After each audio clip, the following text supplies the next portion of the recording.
She put a pot on she hair and gone. Them a the first one out on the dam. Basket on she head, bucket in each hand, hold up and she frack, I wanna she grandson. To the market, them a go. For their morning, the day is dawning. For cockacrow to give the villagers a warning. Rise and shine, the birds them a sing. All animal take turn as them join in the waking. Cockacrow, dagaba, donkey bray, horse and neigh, even duck a quack. Cockacrow, dagaba, donkey bray, horse and neigh, even duck a quack. Arsa Bray, even Dr. Kwak. Good evening and welcome to Anansi Web Education. Yes, and we have no other than President David Arthur Granger with us. Good evening, sir. How are you? Good evening. It's good to be back on this program, and especially in the month of March. And I look forward to bringing this program into the homes of Guyanese at home and in the diaspora, so they can understand that this should not be a country of violence. This is a country which should care for children. But unfortunately, the month of March has been a very unhappy month for many of our children. And the memories of those 13, 14, and 15-year-olds in 2020, now they're 5 years older. But those memories will last them a lifetime. And I'm very glad to be back on this program. And do keep the program up so that our families, our children, our communities could understand the thuggery of the PPP over the years. Not once, this has been going on since 1954. Certainly. Let's get in. Thank you. Thank you guys, wherever you are in Guyana, outside of Guyana, just wherever you are.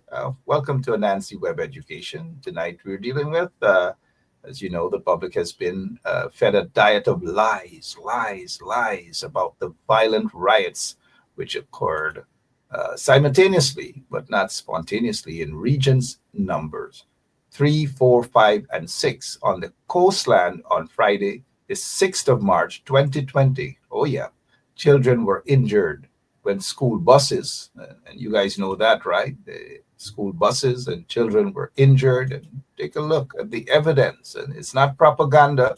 The school bus was actually stoned by PPP supporters. Children actually injured as a result of that. But the things that they want to peddle the lies about it. So hey, children were injured when school buses were stoned in broad daylight. And so tonight on Anansi Web Education, our program examines the topic: PPP, the People's Progressive Party, thuggery against children. And I repeat, the PPP's thuggery against children. The evidence against their thuggery against school children. And so explains the PPP's failure. That is what we are doing here tonight. Explain the PPP's failure to accept responsibility for the riots, to apologize to the injured children, and to arraign the assailants. We, Anansi Web Education, discussed 5 questions. The first question, President Granger, is: what were the causes of the PPP's thuggery on Friday, the 6th of March, 2020? The causes are many. To start with, the PPP, throughout its history of 75 years, has always turned to thuggery to get what it wanted. The PPP embraced violence as a legitimate means of carrying out its political agenda. So one of the causes was that's the way the PPP is. It is a thuggish party. And when it can't get what it wants legitimately, it will turn to thuggery. The other cause, I would say, apart from the PPP's own character, is the fact that it had a certain intention in the thuggery on the 6th of March. And that intention predated. It was something that was pre-planned. From the time of the no confidence motion in which, as we know, a member of the Alliance for Change brought down the APNU government by a rogue vote in December. But from that time, the PPP knew exactly what it was planning to do.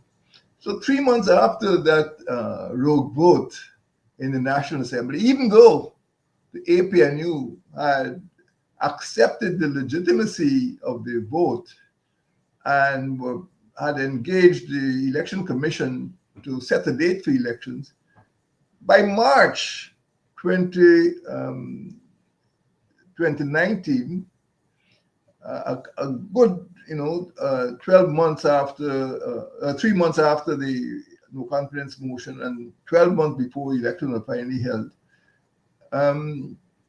the PPP had actually gone to Babu Jan and called on its supporters to chase out, to use physical violence to chase out the president and the prime minister from the villages, follow them, walk behind them and chase them out. So what happened on the 6th of March was not something spontaneous, something planned. And, what we saw is that this happened within 4 regions, 3, 4, 5, and 6. So the causes were pre-planned. And also the PPP it was a planned campaign, not a spontaneous campaign, and they set about internationalizing the crisis. So from the time the elections were held, the PPP plan was put into action to bring people out in the streets, to try to convince the national community that the elections of the 2nd of March were attempting to be stolen by the APNU. They went to the courts. So even by 6th of March, the matter was already in the courts. There was no need to go on the street. There's no need to create violence. There's no need for thuggery because the matter was in the courts, and it stayed in the courts from the 5th of March until the 2nd of August. So this thuggery was completely uncalled for, and it ended up dividing the country more deeply and hurting the children. Many persons who were identified as leading members of the PPP were prominent in the disturbances in the mobs on the East Coast and the 4 regions. So I would say the causes were the PPP's mindset of thuggery. And you must bear in mind, this is not a history lesson, but you must bear in mind that in 1954, they used violence in what they call a civil disobedience campaign, blew up the statue of Queen Victoria, and they caused mayhem in sugar estates. In 1973, they were back at it again, encouraging young people to seize ballot boxes from armed soldiers. In 1964, 200 people or more were killed by thugs, and massacres, launches blown up. And so what we have now in the 2000s, during the Troubles, more people were killed. A government minister was forced to resign. Another minister was assassinated. The PPP held no inquiry into the assassination of a minister. Can you imagine that? No inquest, no inquiry. But it's because of the thuggery that Guyana has had this tradition of violence. And we are not a violent people, but the PPP is a violent party.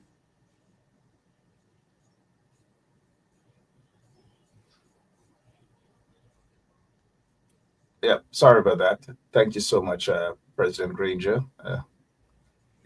On the quarantine, the signs, that's why I remember this. But this sign meant on the quarantine, you talk too much. Oh, now you're talking. But this means you mute your mic. Thank you, President Granger. And those of you who are now joining us, thank you for joining us this evening as well. Our second question, as we talk about the PPP lies about the violent situations and times in Guyana, the second question, why did the PPP mobs chose to wreak violence on defenseless children? And again, let me show people the evidence. This is what the PPP mobs did. But, Your response to that question, President Granger. Well, the reasons are one, because the children are defenseless. They knew the children couldn't fight back, you know. Um, and these children were in buses, so they couldn't even run away. So they had to take whatever licks they were getting there in the bus. And when you read the accounts of the children, how they had to cower and duck and within the buses and lie down on the floor, it was sheer terror, it was sheer panic, it was sheer fear. And the PPP just had them cornered because these villages, admittedly, were villages where the PPP felt they had um, enormous political strength or control, and they just targeted the buses. This was broad daylight. This was the hour of the day between 11:30 and 12:30 when the buses were taking children. And those are free buses, you know, not paid buses. And they were clearly identifiable as school buses. So, you know, they were like sitting ducks. They were sitting ducks. And you must remember the PPP mentality, the PPP mindset. It is different. It learned its lessons from from Lenin, you know, the Soviet leader Vladimir Lenin, who said that the purpose of terror is to terrorize. So the PPP violence on the 6th of March 2020 was deliberately intimidatory. It was meant to terrorize the children. It was meant to terrorize Guyanese, to show them what harm could come to them if they oppose. The children had nothing to do with the elections. You know, I mean, quite frankly, you know, as I said, one of the children who was hurt said, "We are innocent. No child in Guyana should have to go through this." And what they have learned a lesson, a lifelong lesson from the PPP. They'll never forget what happened on the 6th of March 2020.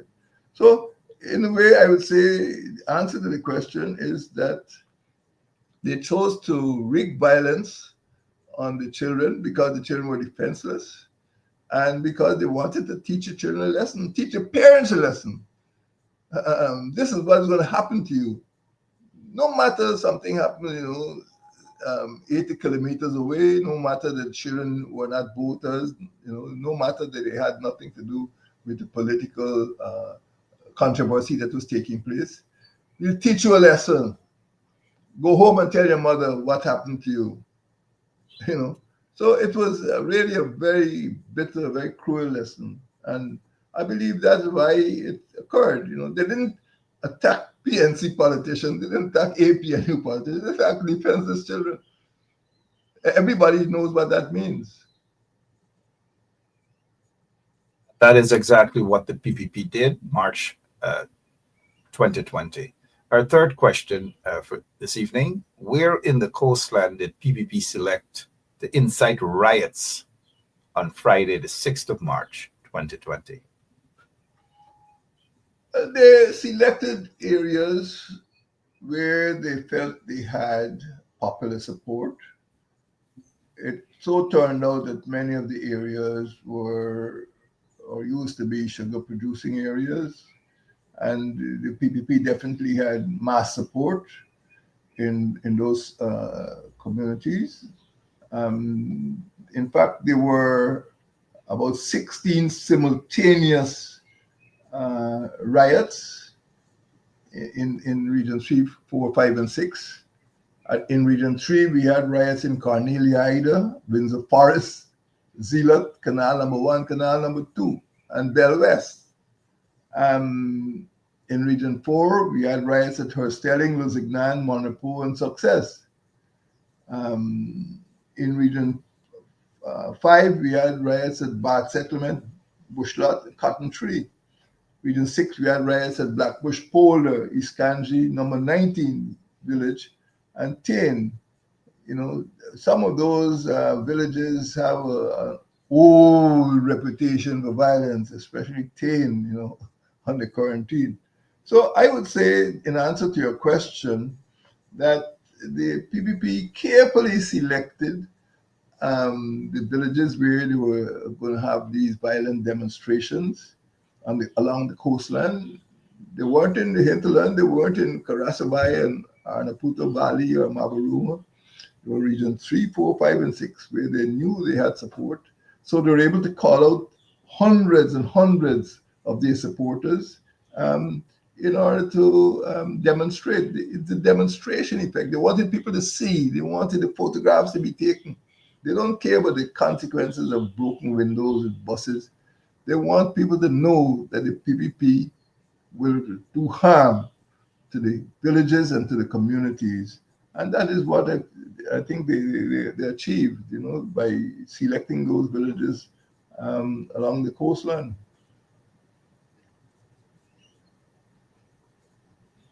Yeah. We just didn't want happening. Let me just apologize for some probably technical glitches, but it takes us to our fourth question for tonight, President Ranger. Which, or maybe are we now on to the fifth question? Or sorry about that. So we're back to the fourth question. Which coast? Well, in fact, I answered in part.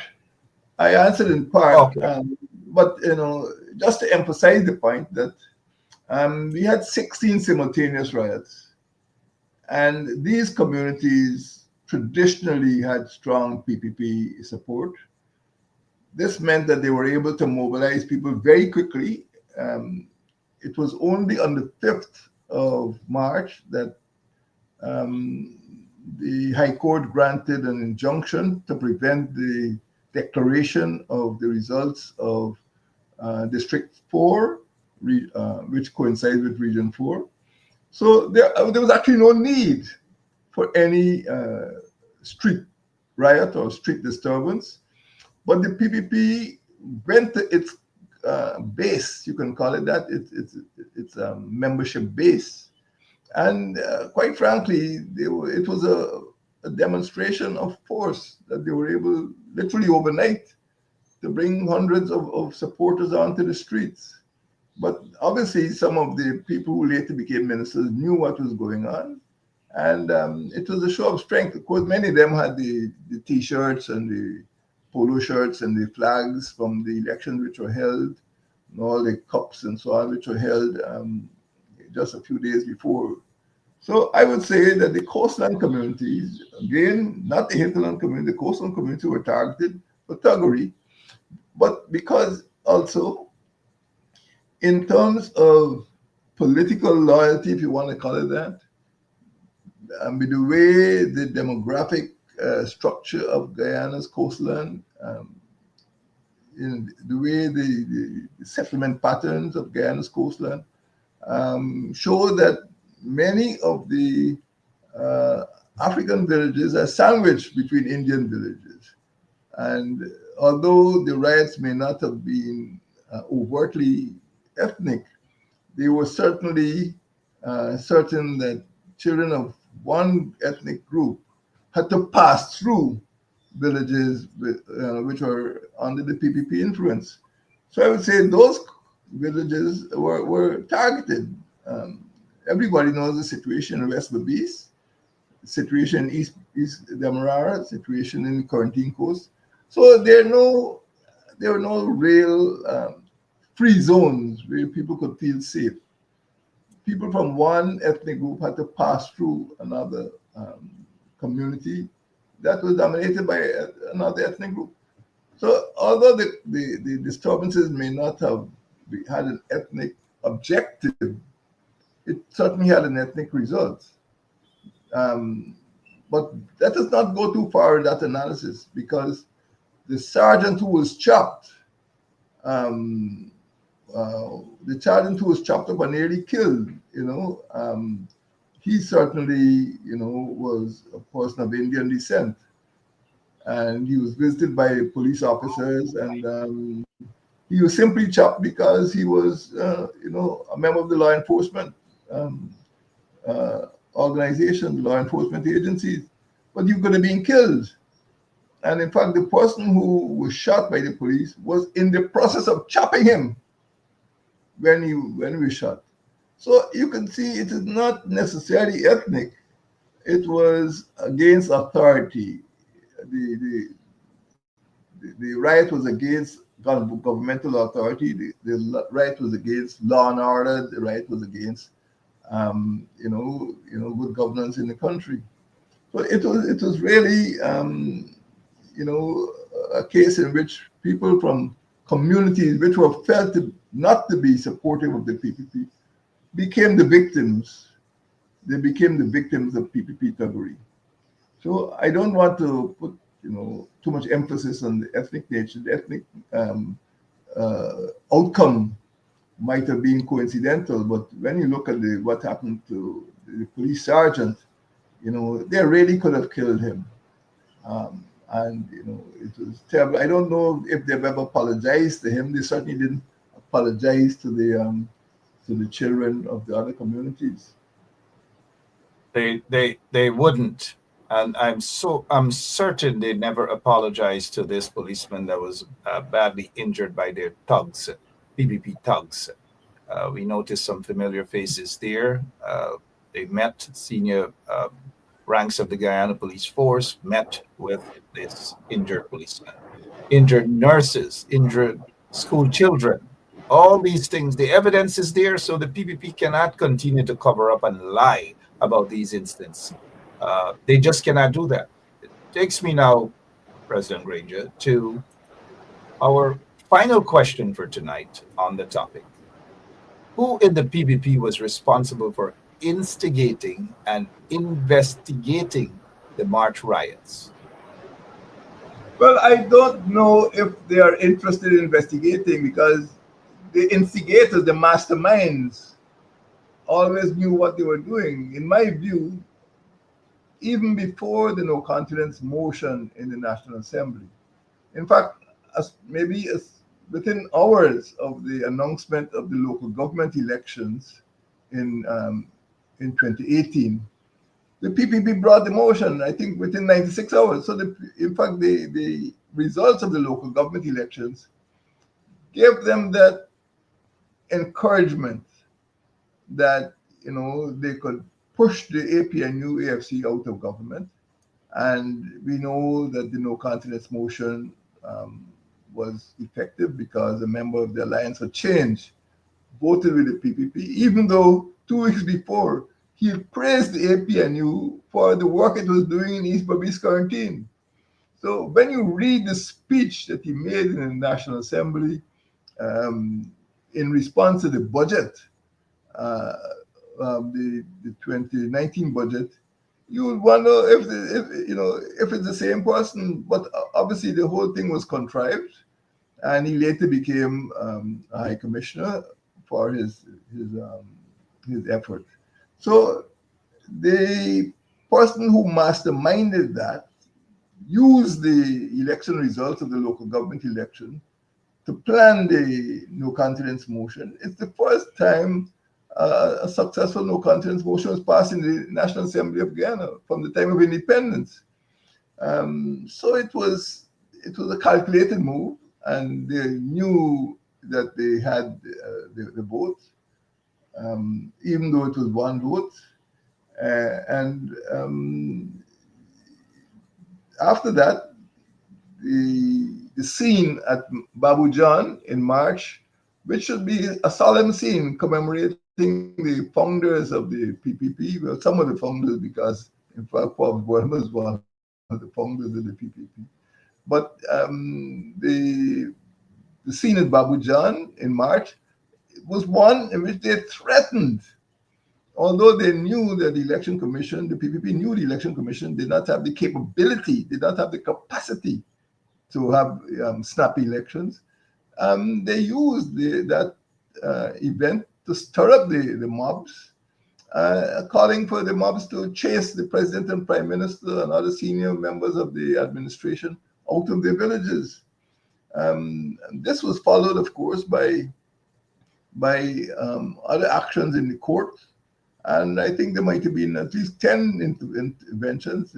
Started with the PPP, went to the High Court, went to the Appeal Court, went to the Caribbean Court of Justice, and they continued to battle all the way through to August, 2nd of August 2020. The result was that I think people were intimidated. When you look at the scene in the command center for District 4, the rush, and then you have diplomats coming in. I've never seen anything like that. So obviously these people were told, come and you'll see, come and you'll see something of interest there. And it was a mob, and people were intimidated, people were afraid. And by the next day, on the 6th of March, police weren't even properly prepared. They never saw anything like this in the previous 5 years. This type of street violence. Many of them went onto the streets with empty hands, no proper protective gear, no proper means of challenging the rioters. So the PPP knew very well that they could unleash this thuggery with impunity, and they instigated it. It wasn't something spontaneous. You can't simply call, hundreds of people out of the houses without notice in 4 regions simultaneously. And of course, they have no interest in investigating anything. On the anniversary of the thuggery, strange enough, the PPP never saw it fit to apologize. It never saw it fit to explain the conduct. But they were boasting of what a great victory it was, and they were praising the people who actually came out of their homes to riot on the streets. But let me remind you, please, over and over again, of the words of Professor Sicharan. This is something we must remember from the 1960s. Professor Sicharan pointed out that the PPPs always used sugar workers as their stormtroopers to achieve political objectives, which had nothing at all to do with the workers' standard of living or their condition of life. It had everything to do with the PPP's quest for power. And that is what we must remember, that the PPP is just using its supporters for political objectives, not to get a better quality of life. And that is what we have to remember. These are the words of Professor Sicharan, a person who actually started off writing about Dr. Jagan, because he's on quarantine, Dr. Jagan was on quarantine, Rohan Kanai on quarantine. So he was boasting of his quarantine credentials. So he's no friend of the PNC, but he's a historian. He looked at the facts. And the answer to your question is exactly that the PPP is not going to investigate anything. The PPP is not going to apologize for anything. They're not going to call anybody to come. That's the PPP's modus operandi. And our children will have a long time to look back at the events. Many of them are now in their young adults. They'll remember 6th of March for a very, very long time. And the people of Ghana must remember 6th of March, that the PPP cold-bloodedly and callously, launched a campaign of thuggery to teach Guyanese a lesson, an unforgettable lesson. Thank you so much, President Granger. And as those of you who probably joined us late, we were dealing with the diet of lies about the violent riots which occurred simultaneously, but not spontaneously, in regions numbers 3, 4, 5, and 6 on the coastland on Friday, the 6th of March, 2020. And we just thought to remind you of what the PPP did to those innocent people. Children and policemen were badly beaten. School children were injured when their bus came under attack by PPP thugs on that day. And many of you remember what Jack Deere said to his supporters. I believe President Granger alluded to that early in the program. This is what he said. Right across Ghana, when the ministers of Granger or Nagamutu come here after the 21st of March, you say to them, walk behind them, chase them out, they're going to be illegal. Walk behind them, chase them out. Just walk behind them, chase them out. And all manner of things we saw and we heard. President Granger, thank you so much for your time tonight as we reflect back, which is not so long ago, on what the PPP did to innocent people on March 6th, 2020. Thank you so much, as always, for your time, sir. And to all of our listeners, thank you all so much as well. Thank you. And it's a sad 5th anniversary, but I hope the Guyanese people understand better the type of party the PPP is. Thank you, and may God bless you. Thank you, sir. We appreciate it. Come and hear this sweet story that tell the people about life in the country. All day a back now, me now a come home. Inaga jackass yard for fetchy load. Hawk shy and bag over shoulder, running by his side.